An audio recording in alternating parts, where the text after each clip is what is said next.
E aí, tudo bem contigo? Professor Karim trazendo para você a física nos vestibulares. O assunto de agora é trabalho da força elétrica, uma questão interessante, trago para você aqui agora. Mas antes de eu começar, deixa aí o seu like, indica esse vídeo para algum amigo seu que vai prestar vestibular também, beleza? Vamos embora lá para o exercício. A figura a seguir mostra três linhas equipotenciais em torno de uma carga positiva que pode ser considerada puntiforme, ou seja, as dimensões dessa carga são muito menores que as distâncias consideradas no problema. Então veja só, esse pontinho preto aqui no centro é uma carga criadora de campo elétrico, tá? É aquela carga quesão, e ele diz que é uma carga positiva. É por isso que os potenciais que ela cria são todos positivos, tá bom? Beleza. Então aqui eu vou marcar para você, é a carga quesão, professor. Pois é, a carga criadora do campo.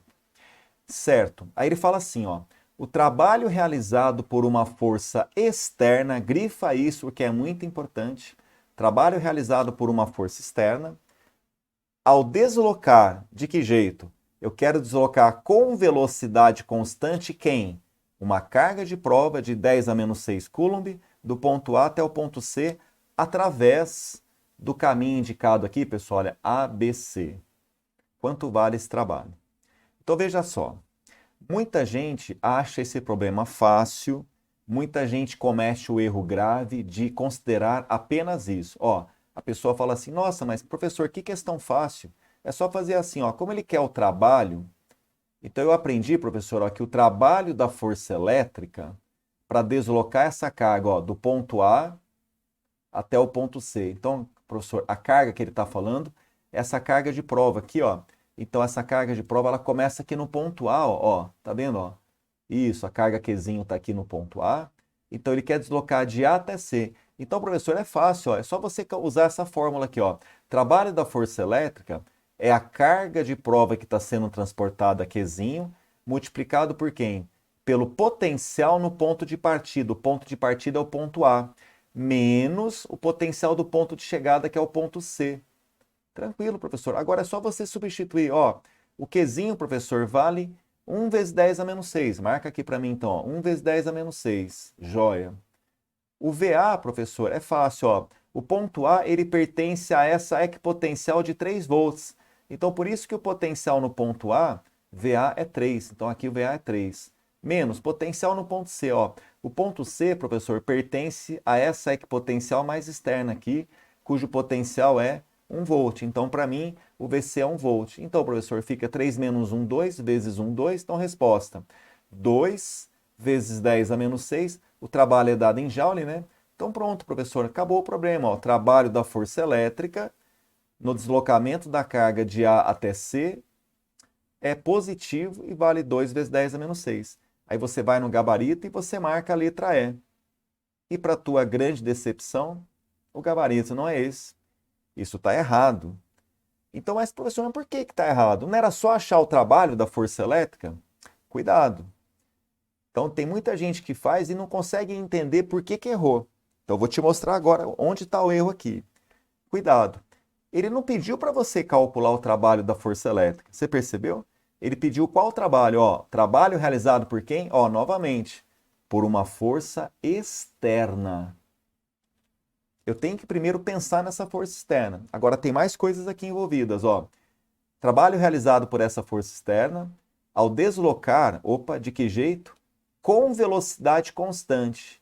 Então ele está dizendo que essa carga Qzinho aqui, ela vai ser deslocada com velocidade constante. Quer dizer, ela começa com uma velocidade, ó, e fica a mesma até o final. Então veja, pessoal, que a análise ela não é tão óbvia assim, não. Então, o que a gente vai pensar? Bom, a gente vai pensar o seguinte, veja só. Aqui, moçada, eu preparei para você aqui um esqueminha para facilitar o entendimento, tá? Olha só, então. O ponto A, ele tem um potencial de 3 volts. Então, eu marquei aqui para você, ó, ponto A, potencial de 3, tá? E aí, o outro ponto mais distante aqui, o ponto C, tá vendo? Ó? O ponto C, eu deixei mais distante aqui também, tem 1 volt. Não tem problema esses pontos aqui estarem alinhados e aqui não, porque o trabalho da força elétrica não depende da trajetória, tá? Então, eu vou deixar assim para ficar mais fácil a análise. Tá bom. O que mais que eu sei, professor? esse potencial de 3 volts veio da onde? Lembra que eu falei, ó, quem criou esses potenciais aqui, 3, 1 e 6, foi quem? Isso, foi essa carga fixa criadora. Então, eu vou colocar ela aqui, ó, aquela carga Qzão, ó, criadora, ela tá aqui, galera, ó. Isso, tá aqui.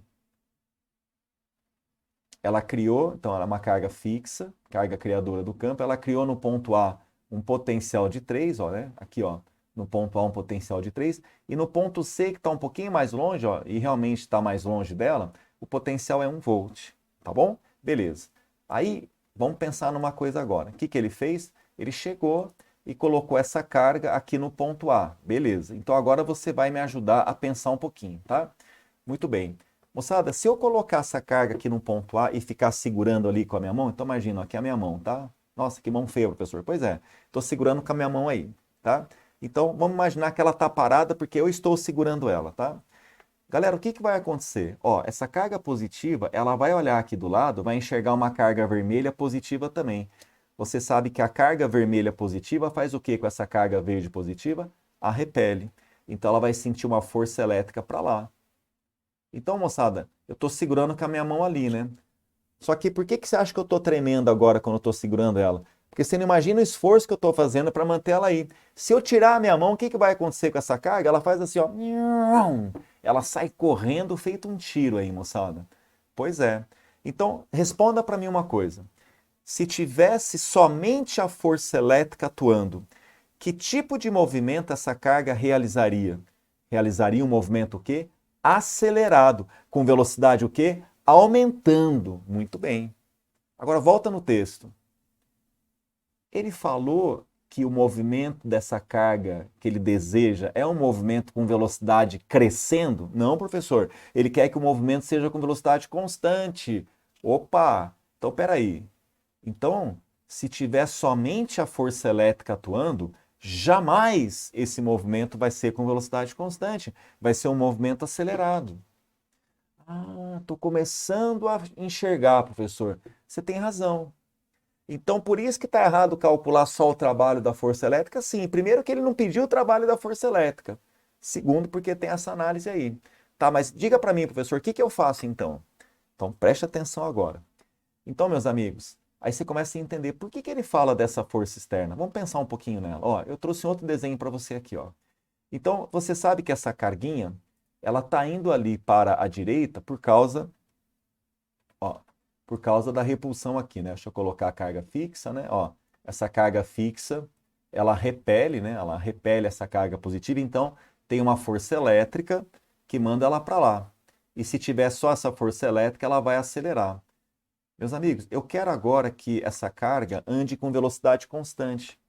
Então, o único jeito dela andar com velocidade constante é ter uma outra força, o quê? Atrapalhando esse movimento. Pois é, imagina que eu tenho uma força contrária. Por exemplo, na prática, o que que pode ser essa força contrária? O atrito, a resistência do ar, alguém que está ali tentando segurar. Então, essa força contrária, o que que ela vai fazer? Ela vai dar o quê? Uma diminuída na velocidade, né, professor? Pois é. Então, você concorda agora que ela tem uma chance de desenvolver velocidade constante? Então, essa força que ele fala aqui, ali no texto, só pode ser quem? A força externa. Essa força externa pode ser, por exemplo, um atrito, uma resistência do ar, alguma coisa assim. Então, moçada, você entende agora por que que ela pode caminhar com velocidade constante? Porque agora você vai ter uma força contrária à força elétrica. Então, lá na mecânica, por exemplo, se a gente sabe que essas forças são iguais, por exemplo, ela vai manter a velocidade dela constante, porque não vai ter força resultante, a velocidade nem aumenta e nem diminui. Então, essa força externa, ela atrapalha o movimento, entendeu? Ela não deixa a partícula acelerar. Por isso que ela vai ficar com velocidade constante. Essa é a ideia. Mas, professor, como é que eu calculo então o trabalho dessa força externa? Aí você vai fazer assim, ó, para você calcular o trabalho dessa força externa, você vai usar o teorema da energia cinética, aquele que diz assim, ó, o trabalho da força resultante. Lembra que o trabalho da força resultante também é chamado de trabalho total, é igual a quem? É igual à variação da energia cinética. Tá bom? Lembrou? Agora, o que é trabalho total? Bom, trabalho total, gente, o total lembra a soma, não é? Trabalho total É a soma dos trabalhos de todas as forças que apareceram durante o movimento. Quais são as forças que apareceram no movimento? A força elétrica, porque essa carga fixa está repelindo ela, então a força elétrica realiza um trabalho no deslocamento de A para C, eu até calculei. Só que quem é outro personagem dessa história? A força externa. Pois é, mais a junção do trabalho da força externa. Tem mais alguma força atuando? Não, são só essas duas. Aqui a gente está desprezando os efeitos gravitacionais, força-peso, por exemplo, esquece, tá? Então são as duas forças que participam do movimento, cada um tem a sua colaboração. Isso é igual a quem? O que é a variação da energia cinética? É a energia cinética final. Quem que é o ponto final? É o ponto C, que ela vai chegar no ponto C. Menos quem? A energia cinética inicial, que é o ponto A, que é o ponto de partida. Beleza. O trabalho da força externa, você já calculou. Tá? Então não foi trabalho perdido aquele, professor? Não. Só não estava certa a resposta, né? 2 vezes 10 a menos 6. E esse trabalho da força elétrica deu positivo por quê? Porque esse movimento é espontâneo, lembra? Então tá. 2 vezes 10 a menos 6. Perfeito. O trabalho da força externa você quer achar. Sim, professor, então é a nossa incógnita. Pois é. E a energia cinética é o quê? Massa, velocidade no ponto C ao quadrado dividido por 2. O que é a energia cinética no ponto A? Massa, velocidade no ponto A ao quadrado dividido por 2. Mas, professor, não vai dar para fazer o problema. Eu não sei a velocidade no ponto C e no ponto A. Mas não precisa saber, né? Porque ele não está falando, cara, que ele quer que a partícula caminhe com velocidade constante. Então, o que é velocidade constante? Quer dizer, a velocidade que ela tem no ponto A é a mesma que ela vai ter no ponto C. Quer dizer, o VA é igual ao VC. Então, na hora que você fizer essa diferença, vai dar zero, porque essa velocidade é igual a essa. Ah, então o que sobrou para você? Sobrou que o trabalho realizado pela força externa, que é a pedida do problema, eu passo esse 2 para cá, ele vem negativo, né? Olha aí aparecendo o sinal negativo que você esperava, ó. 2 vezes 10 a menos 6 joules. Esse é o trabalho da força externa. Agora, tenta interpretar o resultado. Por que o trabalho da força elétrica dá positivo e o da força externa dá negativo? Pensa, gente, que realizar trabalho, então quando uma força realiza trabalho, ela aumenta a energia cinética dele. Então, quando você tem um trabalho positivo, é porque essa partícula ganharia energia cinética. Só que ao mesmo tempo que eu tenho um trabalho positivo, eu tenho um trabalho negativo. Então, quer dizer, o trabalho positivo era para fazer a partícula ganhar energia cinética, quer dizer, aumentar a velocidade. O negativo faz o contrário, ela tira energia cinética. Como o trabalho da força elétrica é igualzinho da força externa, só troca o sinal, só muda o sinal, é por isso que ela fica com velocidade constante, nem aumenta e nem diminui. Tá bom? Essa é a interpretação do problema. Maravilha, moçada, tranquilo? Então, deixa o seu like aí no vídeo, comenta lá, joga aí nos comentários se você entendeu direitinho, se você tem alguma pergunta, joga aí nos comentários, eu respondo para você. Beleza, moçada? Maravilha, então. Grande abraço, estuda lá. Até mais.